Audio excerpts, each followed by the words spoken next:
precision rule.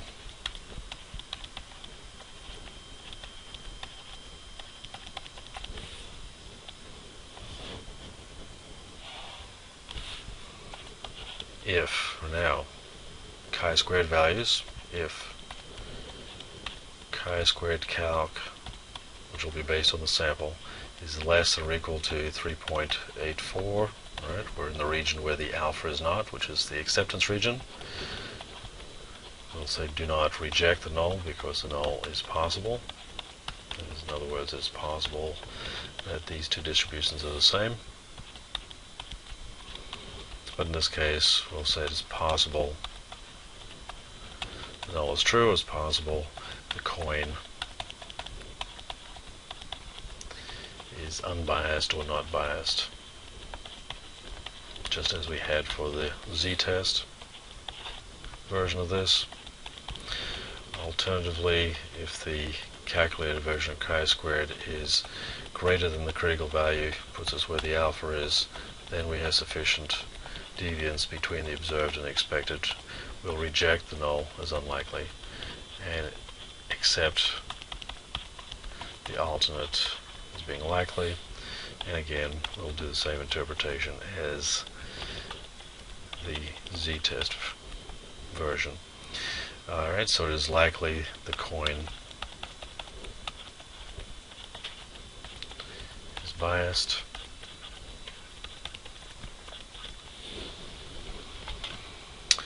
Now we have to do our calculations.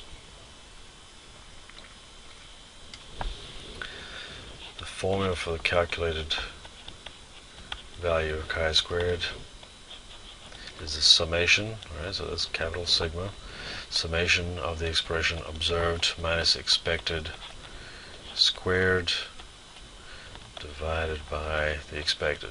So we're going to get this term for each of our categories in the probability distribution, work it out, and then add them together. So let's scroll up a little bit so to see it. So for the first category heads, we have observed a 45, expected 50. So we go, whoops.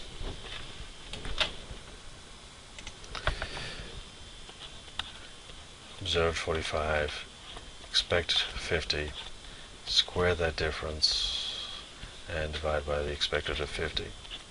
Similarly, for tails, we observe 55, we expect 50. So we have observed 55, expect 50, square that difference, divide by 50. Okay, if you look at that closely, 45 minus 50 is minus 5, square that's 25, 25 divided by 50 is a half, plus a half, and the calculated value of chi-squared is 1. And that puts us in the middle of the acceptance region, so we get the same conclusion as we did the z-test, of course. Have to get the same conclusion.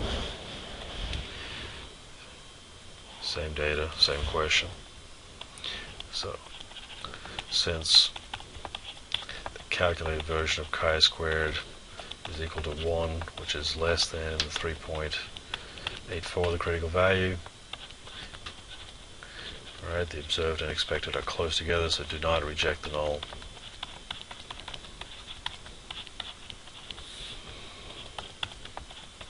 It's possible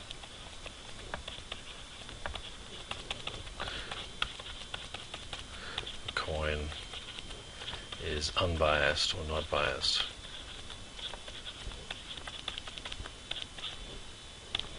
Alright, and that's the end of our chi-squared version of that test.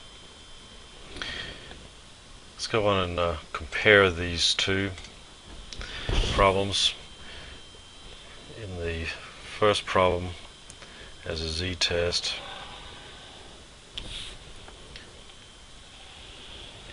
we had our z distribution, alright, middle of 0,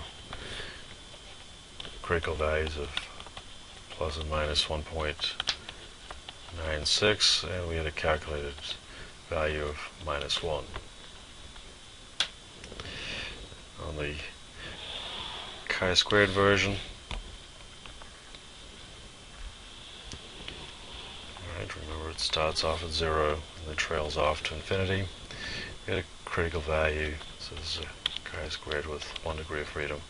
We had a critical value of 3.84. Alright, now this only works for a chi-squared with 1 degree of freedom, but a chi-squared with 1 degree of freedom happens to be the z distribution squared. So if you go to your calculator and calculate 1.96 squared, you'll find 3.84 or minus 1.96. So these two values squared, and you'll get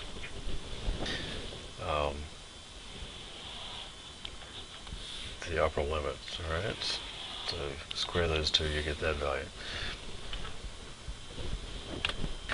Similarly, if you're going to square -1, you'll get the +1 calculated value on the chi-square distribution.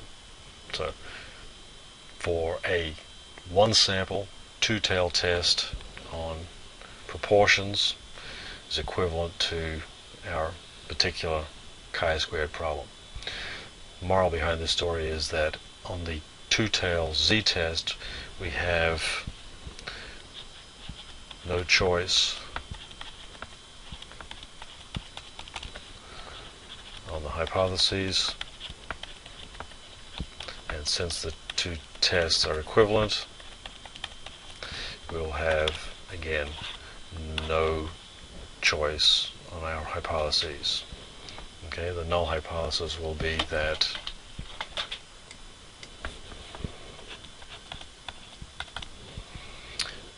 the observed distribution is equal to the given distribution,